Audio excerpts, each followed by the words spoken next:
Welcome to the Daily Word. I'm Pastor Jeremiah. We'll be looking at Matthew chapter 1 this morning. Rather than look at every verse, however, what I want to do is shine the spotlight on Joseph.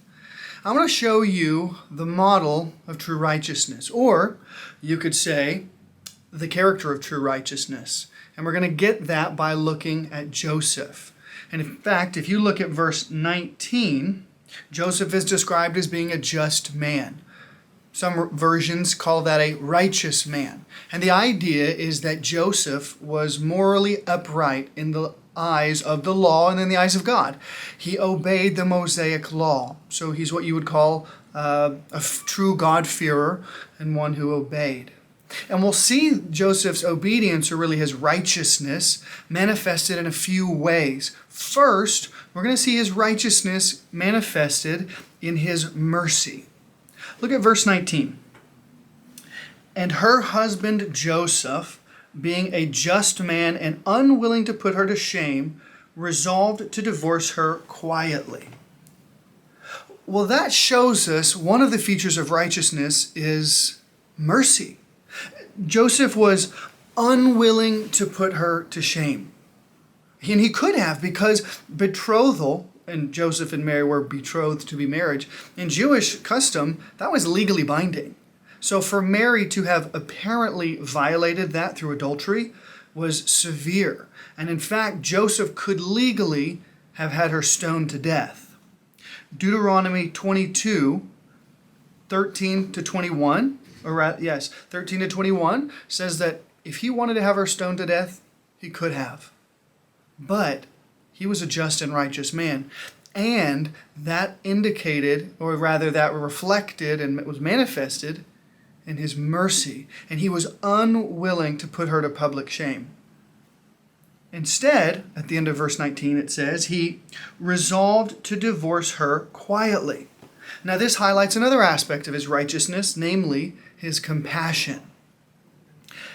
He planned to divorce her quietly. Again, he could have made this a scandal, because what Mary apparently did through what looked like adultery was scandalous. She was betrothed to be married and she slept with another man.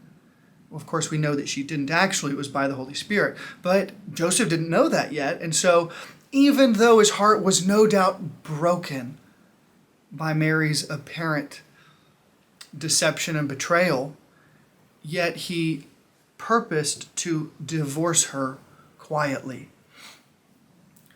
It makes me think of the Scarlet Letter, when Hester Prynne, the known adulteress, has to wear the scarlet A on her chest as a forever sign of her shame and the stigma of her sin. Well, Joseph could have made that true of Mary by divorcing her in a public way so that all of the community knew her crime. But in his compassion, he didn't do that. Not only was he a just man, but that justice, that righteousness was manifested firstly in his mercy and then in his compassion. There's another feature to his righteousness, and we see that in verse 20. Verse 20 says, "But as he considered these things." What that means is Joseph responded to what happened. He didn't react. So often we just react when things happen in life, and our first instinct is not always righteous. Well, Joseph didn't react.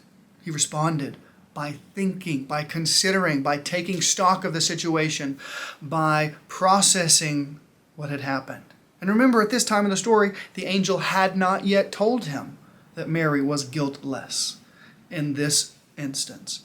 So he still thought Mary had betrayed his trust and committed adultery. But he considered, which reflects his patience, his long suffering, his slowness to anger. He didn't explode like a volcano in anger at Mary and march to the justice of the peace, you could say, and demand a divorce. Instead, he considered these things so that his response would be guided by mercy, compassion, and patience. He was indeed a noble man.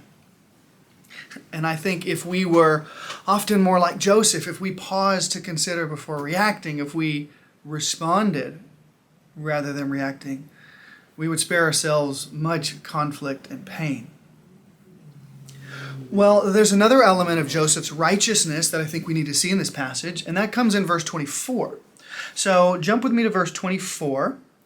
By this point, the angel has come to Joseph. The angel has told him Mary is not at fault, that the Holy Spirit, in fact, is the cause for the baby in her womb. And the angel says, you should take her as your wife. Don't be afraid to take her as your wife.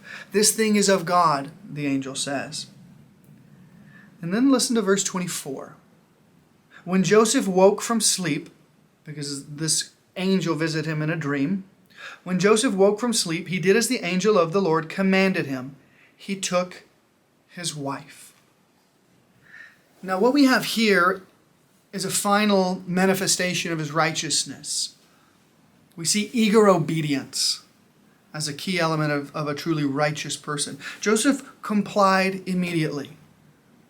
He didn't deliberate. He didn't question whether the angel's instructions made sense. He didn't stop to think about what would happen to his reputation if he married a woman who appeared to have gotten pregnant before the couple had consummated the marriage. Because again, in a betrothal in Jewish society, the couple had not yet become intimate. That would wait until later. So in marrying Mary, Joseph would be accepting her stigma of sin, taking it upon himself, and it would look as if he was the one who had impregnated Mary, or someone else did, but he was still willing to accept this defiled woman. But nevertheless, because he was a righteous man, because he was a just man, Joseph immediately complied with the angelic order, which really came from God, and he took her as his wife. So just in review, in looking at this man Joseph and shining the spotlight on him, we see the character of true righteousness, and it's manifested in mercy, in compassion, and patience, and finally in eager obedience.